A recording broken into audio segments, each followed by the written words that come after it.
ಸ್ವಾತಂತ್ರ್ಯ ಹೋರಾಟಗಾರರ ಅವರ ತ್ಯಾಗ ಬಲಿದಾನವನ್ನು ಸ್ಮರಿಸುತ್ತಾ ಸ್ವಾತಂತ್ರ್ಯ ಹೋರಾಟಗಾರರ ಮರೆಯದೆ ಅವರನ್ನು ನೆನಪು ಮಾಡಿಕೊಂಡು ರಾಷ್ಟ್ರ ಪ್ರೇಮವನ್ನು ಬೆಳೆಸೋಣ.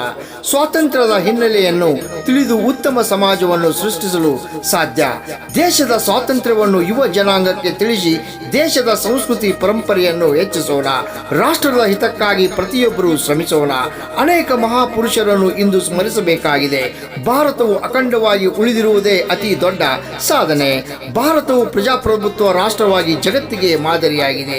ಕೋಟ್ಯಾಂತರ ಜನರ ಪ್ರಾಣ ತ್ಯಾಗದಿಂದಲೇ ದೇಶಕ್ಕೆ ಸ್ವಾತಂತ್ರ್ಯ ಸಿಕ್ಕಿದ್ದು. ಈ ಐತಿಹಾಸಿಕ ಸ್ವಾತಂತ್ರ್ಯ ಚಳವಳಿಗೆ ನಮ್ಮೆಲ್ಲರ ಸ್ಫೂರ್ತಿ.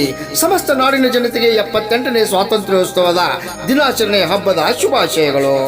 ಶುಭಾಶಯ ಕೋರುವವರು ಶ್ರೀ ಎಸ್ ಪದ್ಮಣ್ಣವರ್, ಕ್ಷೇತ್ರ ಸಂಪನ್ಮೂಲ ಅಧಿಕಾರಿ, ಹುಕ್ಕೇರಿ.